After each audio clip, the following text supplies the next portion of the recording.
Woo! Hey, Jake. Hey. Yeah, so we just watched your video, the video of the big time talk.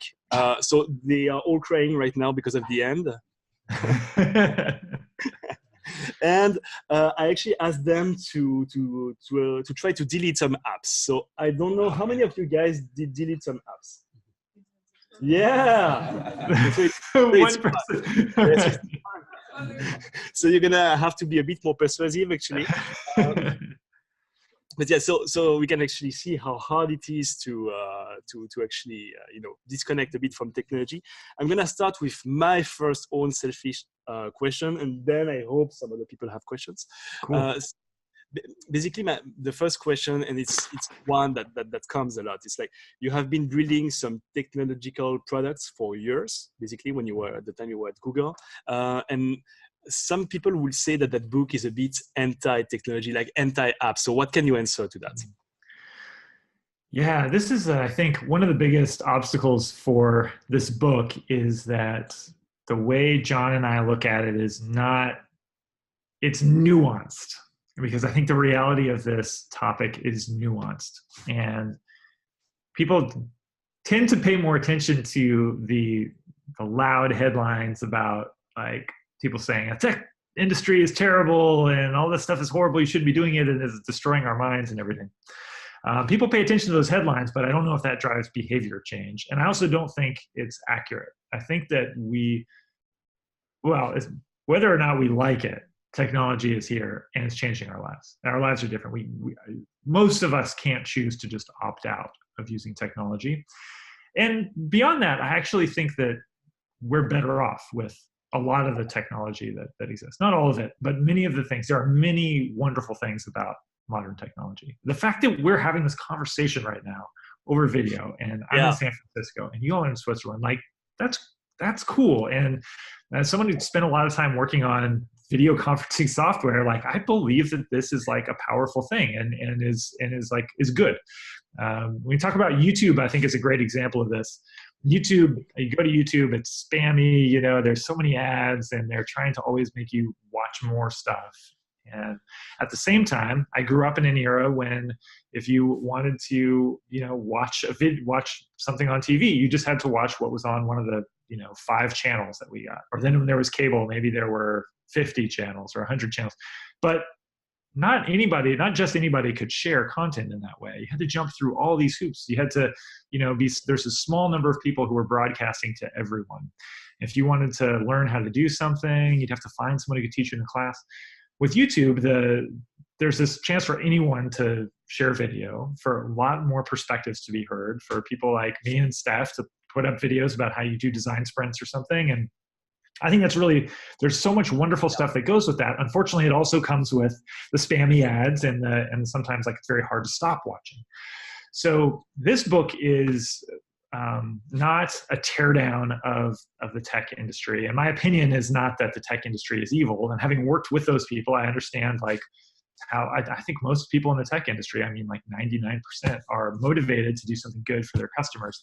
But the reality is that if we just take what the tech companies give us, they're also intrinsically motivated to make money. And a lot of those, and in a lot of situations, the winners have won so big that they don't really have much competition and they can treat our attention pretty poorly.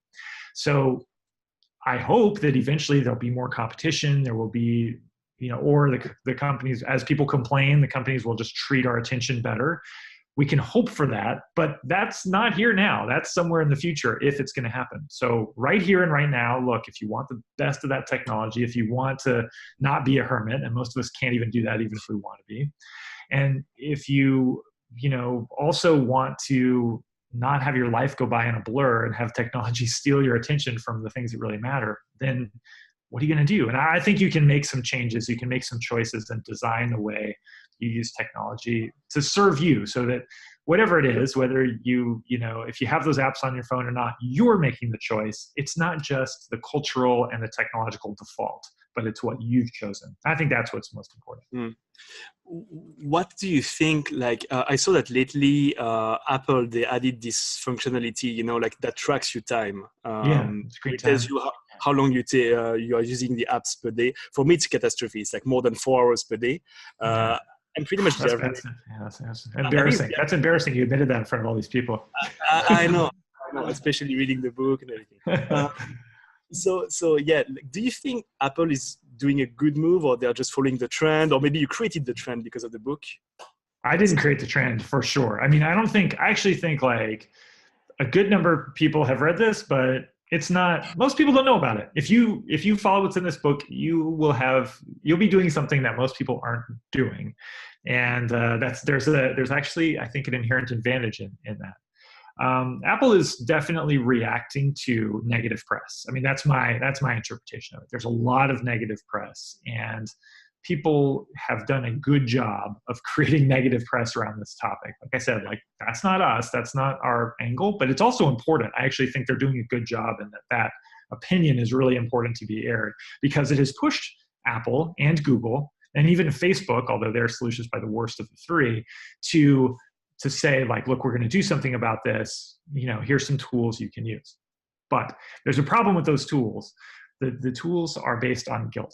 So it's like you're going to get a notification every week that says, hey, Steph, you're averaging 4 hours a day on your phone. And how do you feel when you get that? Yeah, pretty bad, actually. Yeah, pretty bad. It sucks. So like when I get that notification, like whatever amount it says, I'm always like, ugh. And so guess what? Like, I don't know. I mean, I don't know about everybody, but like for me, like week after week, when I get that notification, I pay less and less attention to it, because it makes me feel bad. When things feel bad, it's like if I, put my hand on the stove and it burns me, like I'm not going to just keep putting my hand on the stove like over and over again. Eventually, I'm going to be like, I think I'm going to turn the stove off first, or go away, And so, I think that what Apple's put in there is great if you're a parent and you want to control what your kids are doing. Yeah. I think there are actually better ways to influence the way your kids use technology, but it is a way, it is a tool. They provided some tools. So we're better off now with those things than we were before. I think for some percentage of people, screen time will be all they need. And maybe with screen time, they'll be like, oh, I have so much self-control and so much willpower, whatever, like now it's totally good. But for most people, I think they're going to feel guilty about it periodically, and they're not going to change their behavior. And I think there's some kind of early evidence that it's not going to change behavior that much. I've talked to some behavioral scientists about this, and they said like that's not the way to do it. So I'm glad they did it, but I'm a skeptic that it's going to work. And I think that we cannot expect those companies to be the ones who solve this for us, because it's really not in their interest. Apple already, their stock price has been kind of stagnating, their revenue stagnating, because this thing is worth how much I use it. And there's not so much they can do to make this device better now. I think we get a little thinner, make the battery life a little nicer, but already like the whole thing is a screen pretty much. Like there's all the things they could do to make it better, they've pretty much done. It's as fast as I can imagine it being. So if you stop using it as much, then it's not worth as much to pay for it. And that's how Apple makes money. And if you spend less time on YouTube, well, Google makes money off of that. So that's less money from them. And if you spend less time using Facebook, so yeah, I could go on and on about this stuff, but I'm a skeptic that those things are going to solve it. I think they're a step in the right direction. But again, I think you have to make choices for yourself, and you can't, I think it's actually a little deceiving to think, well, I've got screen time on now, or maybe I set a time limit for Instagram of like 30 minutes or 15 minutes a day, but that still could be 40 interruptions plus just this background, like wire in. It's freezing a bit, Jake. Away yeah, from the present moment. Come back. Yeah. Okay. Let's try a different location. Let's try to give up a little. Yeah. So we just want to visit. Yeah. Show us around. All right. So you guys are going to see a little little tour of now that lamp. Oh yes, it's not nice. I'm embarrassed. I'm embarrassed that you guys saw that. But look, we're in my bedroom. Look, do you guys recognize this as a? Wow! Huh? Oh yeah. Yeah. That's okay. Here we go. Through the hallway. Sorry guys, this is very unprofessional. It's pretty dark actually. Yeah. Okay. Well, yeah, it's good. It's good. It's better dark than you see. on here. Yeah. Okay. So So Jake, actually, I think it's worse because like you totally froze. it's frozen. Okay, hold on. Yeah. I'm gonna, you know what? I'm gonna leave and then come back. Hold on just a second. Okay. Yeah. Okay. So Jake, we have some questions actually. So maybe I'm gonna introduce you to Thomas. Tom. Hi. Hey, Tom. Hello. So I've got this question, the first Yeah. one, which is not from Stefan, and it's a bit a nasty one. Sorry for that. Oh, that's good. I've been recently, I haven't read your book yet, but I will, promise. But I recently read a book about bulimia, and the way people turn at their phones to eat notification, eat new content, just made me think that maybe we're not digging in the problem. Maybe we're just hitting the surface. We have behaviors that tend us to, that push us to eat all those notifications. We get our time eaten. But maybe there is something below, something that push us not to be alone with our own self, just waiting for something to happen. Have you had time, since you know how to deal with time, have you had time to think about what is hiding behind this? What is under the surface? But San Francisco is a city that if you spend much time in Europe, you would think like, boy, you're really alienated from your fellow people. You can't spend a lot of time with people easily here. And I think that even if you live in a European city, which maybe, grew in a smaller way and maybe you see people more often or you see people, but, we still have this feeling of alienation in modern society the more we're doing things with technology.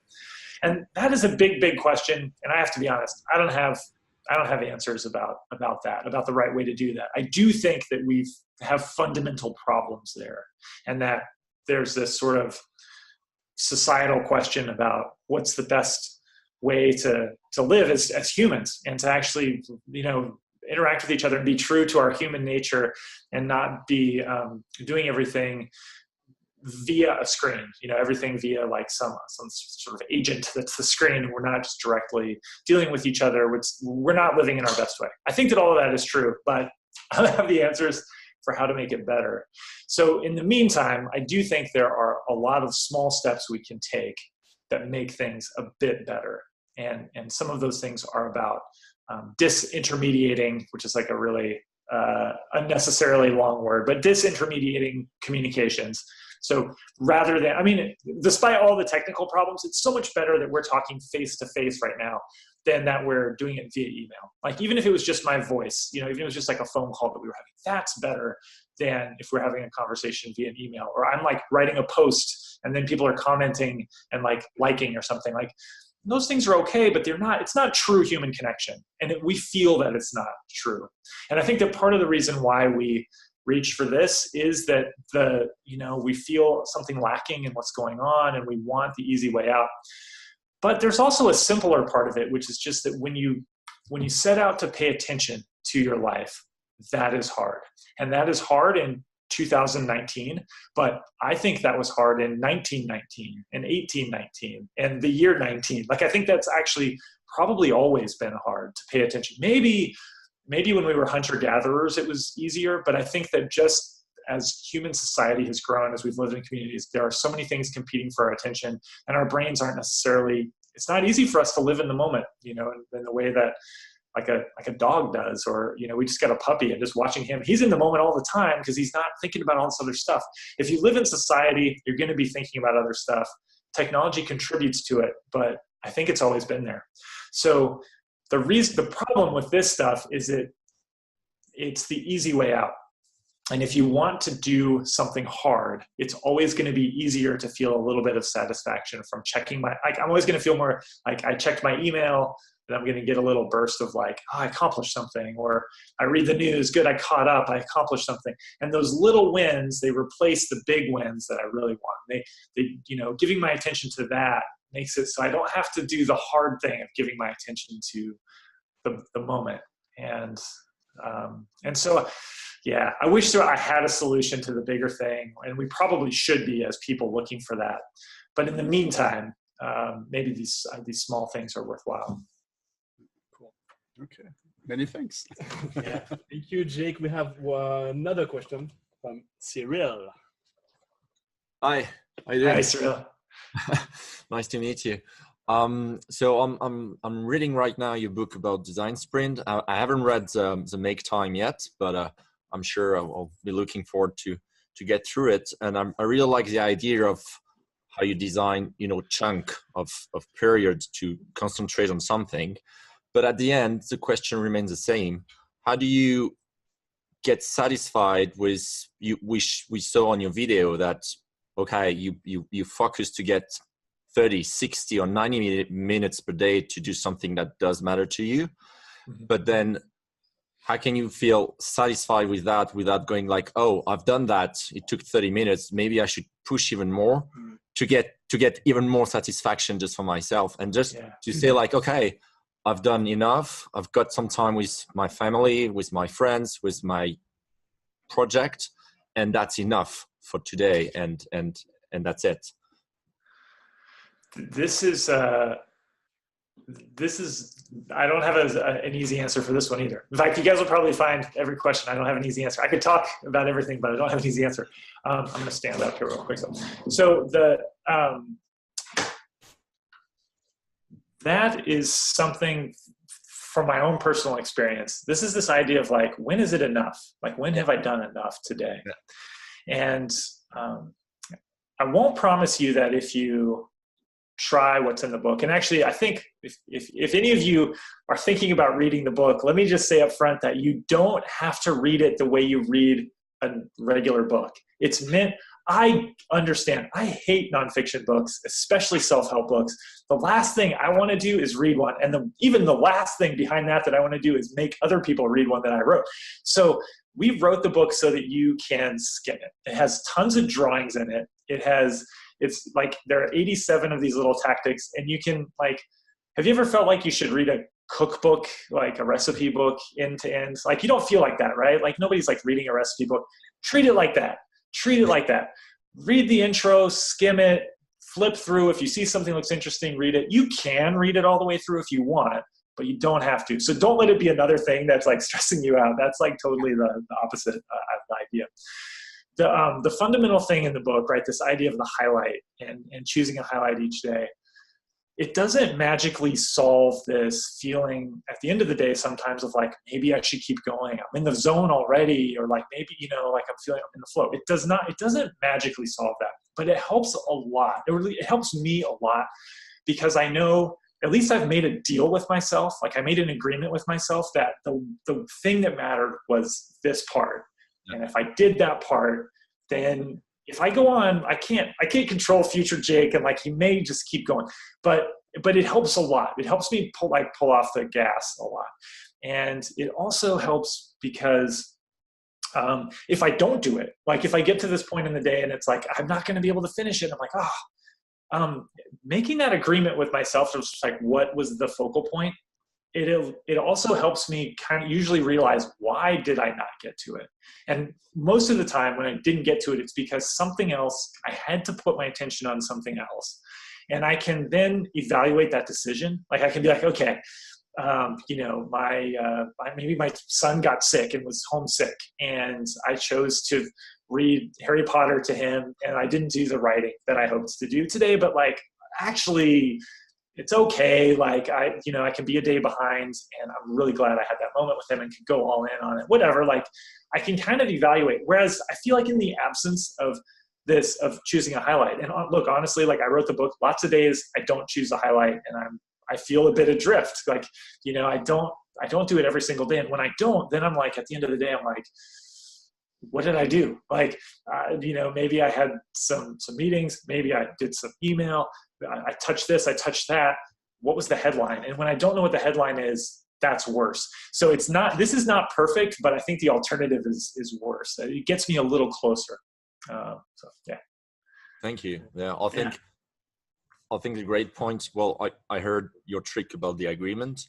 I think today's technology is about apps, news, and everything. It's also pushing us to do more, Yes. because we're seeing Yeah. people do more. We're seeing everything, and we Totally. think that everything is possible, instead of like going back to ourselves and say, okay, let's make an agreement for today.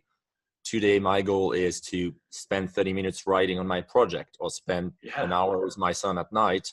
And that's it. Whatever is on Facebook, Twitter, news, or my mail, this is my goal for today. And I think maybe trying to get out of those apps is maybe a key, not to get rid of them, but just also to get the focus back on us instead of outside and on other people. Yeah, absolutely. Right. Absolutely. Yeah. All right. See you soon with a Swiss beer when you're back. Yes. Here. Okay. Right on. Yeah. It seems very extravagant because it's like 10:30 in the morning here. So I'm like, oh, you guys are partying hard, but I have to remember that it's actually the evening. So we have a question from Christina. Hi, Jake. Hi, Christina. Good morning to you. Thank you. I have a very easy question, not so tricky like the guys are here. Okay. How much more time did you get from this methodology? Did you try to measure That's it? not easy. No, it's easy. Yeah. Okay, this is a good question. So the idea behind make time is, because of course you can't really make more time in the day. It's 24 hours. Like, you know, we all have obligations and things we have to deal with. Sorry, you can hear a little hammering now. How bad is the hammering? Is it okay? Can you hear me? Okay? It's fine. It's good. All right. Okay. So these obligations exist, and then like the clock is fixed. So the idea with make time is that there are hours in the day. There's a lot of time that could be more valuable. It could be used in a different way, but it's lost because the time is divided. Like I've, you know, maybe my time is split up by meetings. That's one way it could be divided. 30-minute meetings here, and then I have 30 minutes of space trapped in the middle, and then another bunch of 30-minute meetings. That's one way that time can be lost. Another way it can be lost is just that my attention is divided. So maybe I have some free time at the end of the day, but I'm like, oh, I could watch something on Netflix, or you know, I'm going to see if, you know, maybe I'm still in my work email, whatever. Like that's another way it can be kind of lost because my attention isn't focused. Another way is just like I'm tired. Like maybe I'm just like, I don't have physical energy anymore. I'm worn out. Maybe I had too much coffee in the morning and now I'm paying for it or whatever. So the part of the hypothesis is you can take the time back if if I can be clear about my priorities, and I can start to identify ways that I'm losing time, then I can take it back. And if I can, especially if I can stop this pull between like the demands of society, like the busy bandwagons, we call it, and the infinity pools, like all this stuff. Like if I can put a little bit of space from them, then sometimes there might be some time I get back. So for me, I would say, like, to put a number on it, nobody's ever asked me this. It's a really good question. I think maybe I get like 90 minutes a day. That I like that if I have all the apps on my phone, if I'm like allowing myself to read the news as much as I honestly want to, like I love reading the news, I love reading about like sports news, like there are things I would love to be reading. If I didn't have boundaries, I think yeah, it's freezing. It's freezing. Wait. it does cumulatively 90 days, day after day, makes a huge difference in my attention. So I think, yeah, that would be my hunch. 1 hour and a half. It's 1 hour and a half, I think. Yeah. And I mean, not all, some days it might be that I get back 15 minutes, you know, that I'm more present or have more attention just for 15 minutes. Maybe that's it. But that, like, to me, I would take that. Like, I would give up all of the wonderfulness of like Instagram. For example, I think Instagram is great. I would love to use Instagram, but I just can't. It's just too much in my head. So for me, like 15 minutes a day, I would gladly have 15 minutes back, even though Instagram's awesome. And I'm not saying it sucks. It's just, I want the time instead. This is the application that I just deleted. Oh, good for you. Yeah. Oh, yeah. You're the one who raised your hand. We should give her that. That's a big deal. Thank you so much. Have a good day to you. Thank you. Jake, I have one more question. It's a bit selfish because it's for my self-organization. you became pretty famous because of the sprint. You started touring the world with some workshops and I stuff. might be famous to you, but I don't think other people know. Maybe, yeah, maybe, might be. But I guess you receive a lot of emails. And one thing I've noticed is like sometimes it takes a bit of time for you to answer emails, but I totally get it. But you always answer, always, always, always. So I think you have kind of a technique how you manage your emails. I would like to know how. Yeah, okay. Yes, I do have a technique which is uncomfortable, but it's the only way that I found I can do the big things that I want to do. And so my technique is to let the email pile up. I am checking my email every day. I wish I was so hardcore that I didn't check it every day. And I check it more than once a day. But I want to wait as long as I possibly can to get back to respond to emails, so that I can maintain my attention on whatever that highlight is, whatever sort of the focal point is each day. And I know for me, I love email. And as soon as I start to let myself get into responding in it, like every message I send gives me a feeling of progress and completion and productivity. It's a good feeling. But the net is when I do that for very long, I'm scattering my attention and I'm not doing the thing that's probably the most important. This is one of the most crucial parts of setting a highlight for me, is saying, Jake, do this, not email all day. I also have found over the years that if I can, the bigger the batch of email I can pile up, and the more I can just have a day or a chunk of time when I'm really in email mode, I do a much better job of my email. So when I do it in a batch, then it's like, oh, if I have 5 emails about this topic, I can really think about how to best respond to those. And I can, maybe 5 people ask me questions about sprints, and I can just bang out 5 responses, much better than if I write 1 response, and try to respond immediately.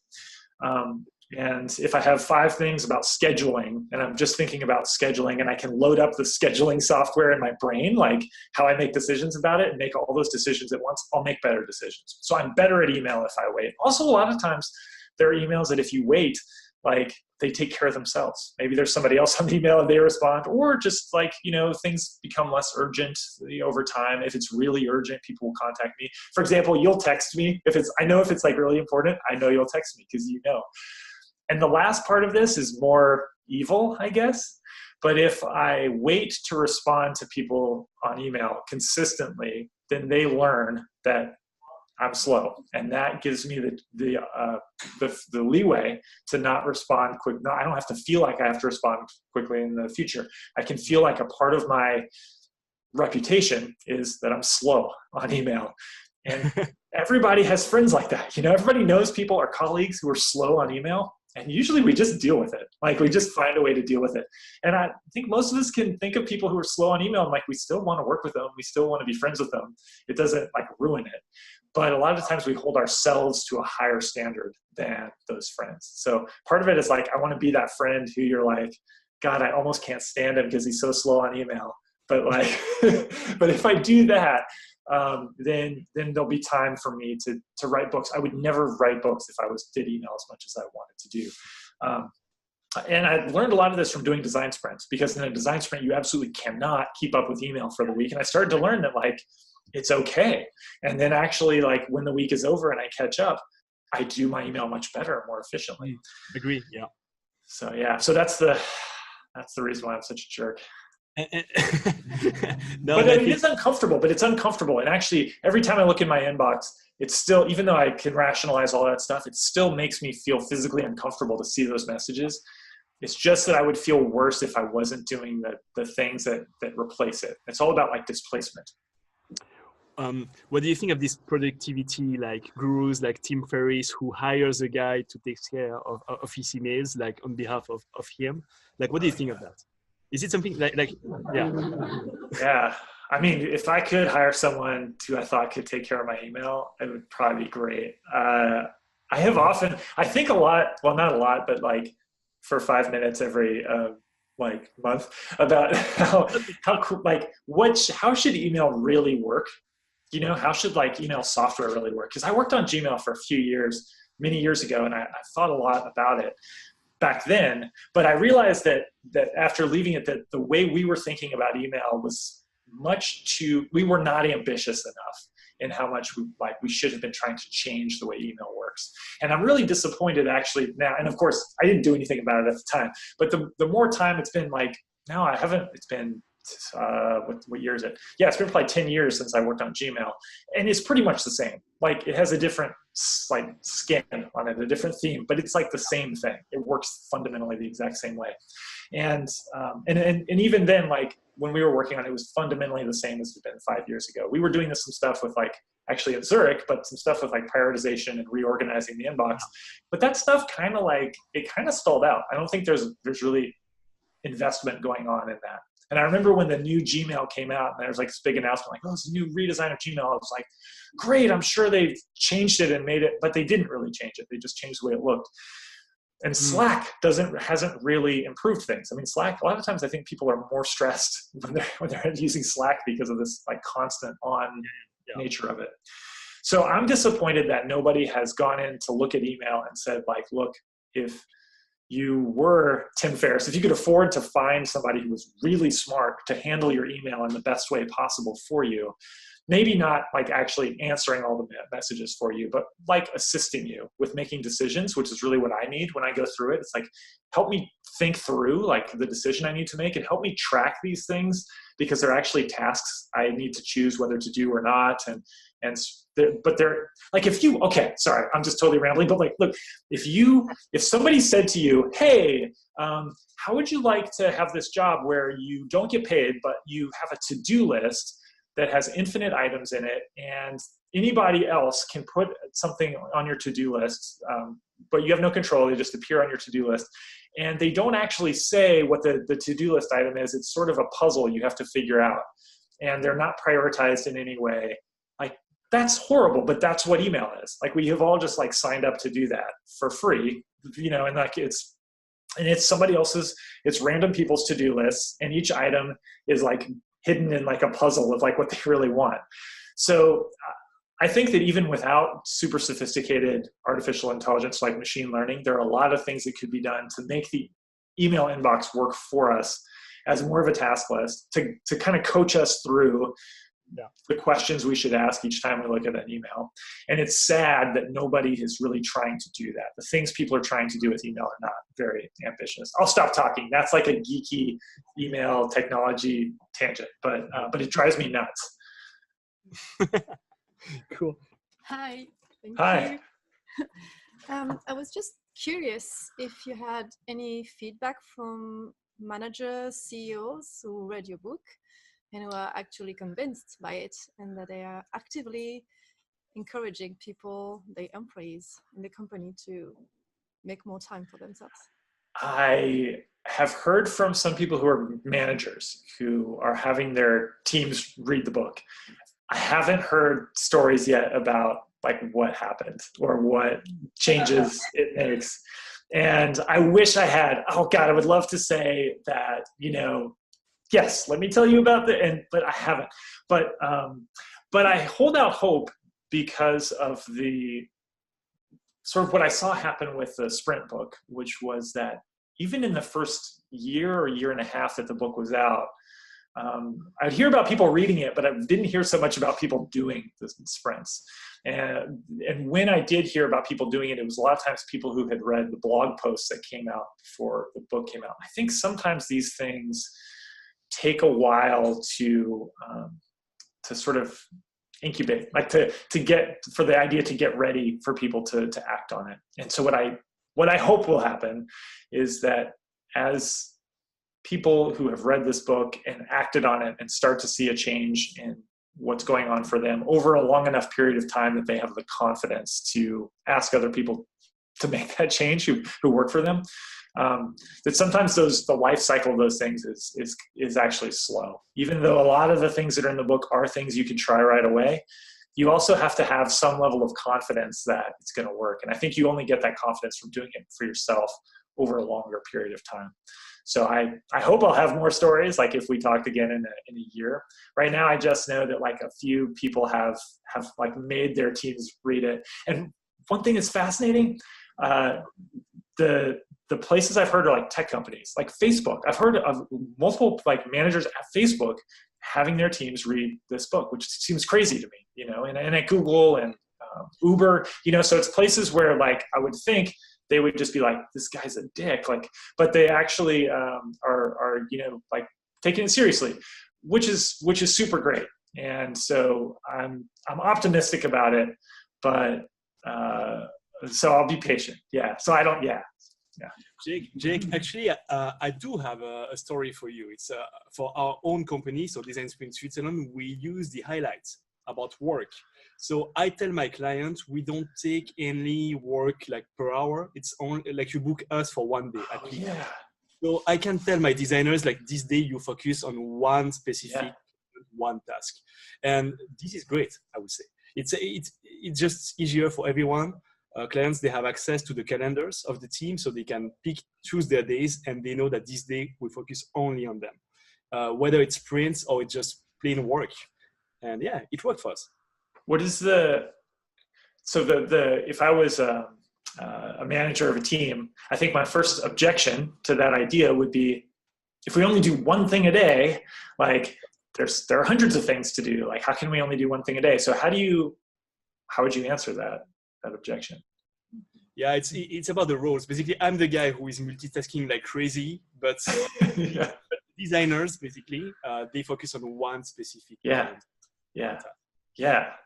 I mean, I think everyone who's had the chance to work in that way will probably feel like, yes, so much better work happens, more important things happen.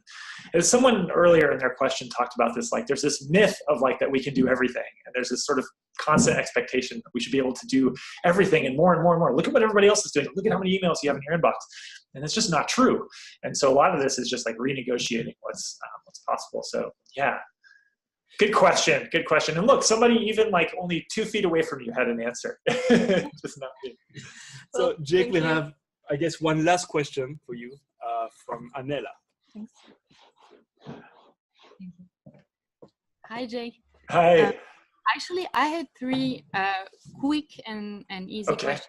Your challenge will be to answer in 3 sentences. Yeah, because I'm not good at being concise. So we'll see. Okay, so the first one, in your book, you recommend some other books, and you don't talk about the Essentialism from Greg McCone. Do you know it? Yeah. And maybe why would you recommend it? And if not, why? Because for me, there are many similar points with your method. Yeah.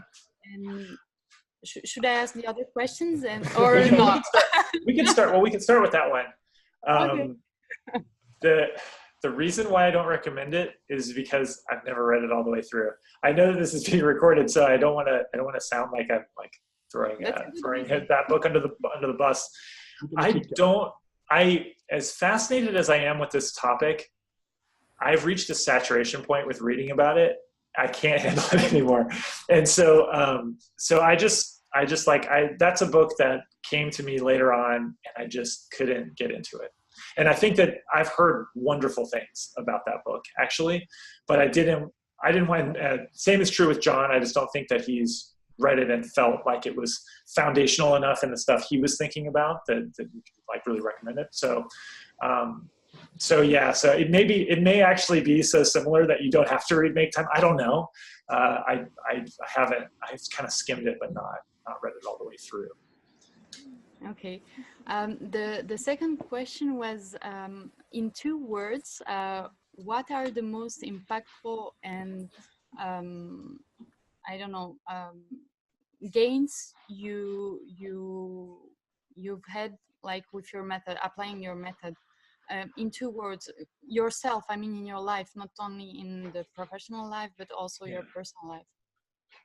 Yeah, I mean, I think I won't be able to answer it in 2 words, but I think that the two things, like sort of 2 things that have been, you know, I'd probably have to like think and weigh which were really the top 2, but just to like quickly, I think one thing is I feel better about my parenting since making more of a conscious decision to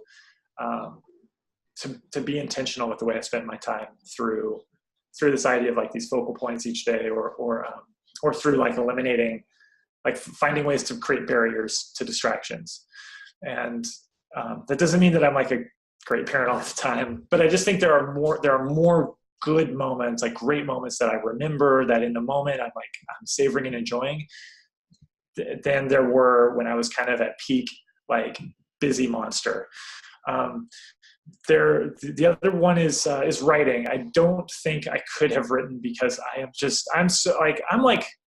I think probably everybody in the room there has more self-control than I do when it comes to like focusing on things. Like I'm really distractible. And you can hear me when I talk. Like I'm just like, whoa, like I distract myself even talking.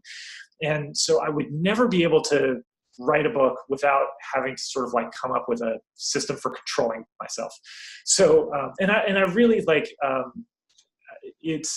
I don't always feel like 100% happy with how the books come out, but it's better to do them and imperfectly than to just be like kind of thinking about these ideas in the back of my head and like thinking maybe someday I'll get around to it.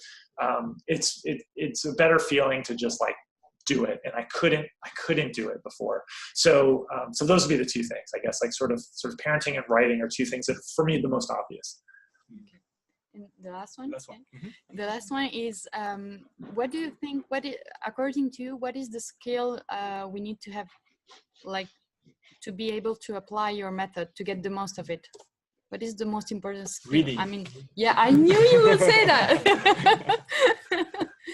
But I mean, is it... Yeah, I think it's kindness. I think you have to be kind to yourself.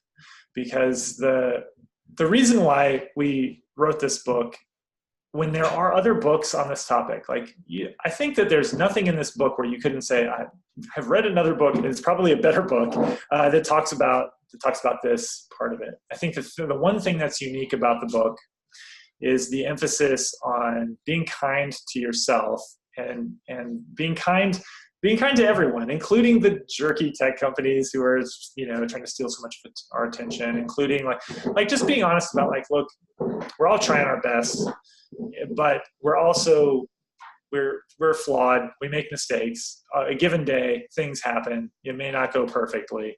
If you start with the standpoint of being kind to yourself, and then looking at yourself as someone who needs maybe some help and maybe some guidelines, just like you'd think about a pet or a kid, you're trying to help along. We're like that too. And you start with that standpoint of kindness, and I think a lot of good things happen from there.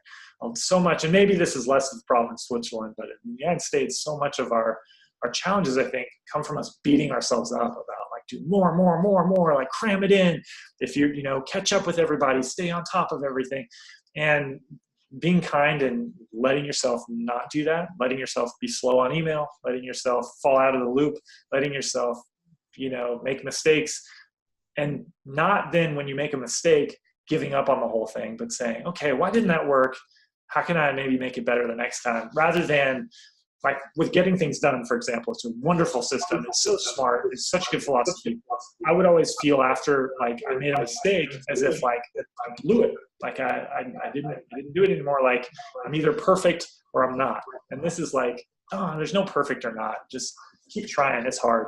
So yeah, if you start with that, then you'll be good. Now you don't even need to read the book. Woo! Thank you so much, Jake. Thanks, guys. Maybe to conclude, can you, I just teased before our event, like our 2 workshops this summer. Yeah. You're going to come back in Switzerland. We're going to go to Paris. Yeah. It's going to be amazing. Yeah.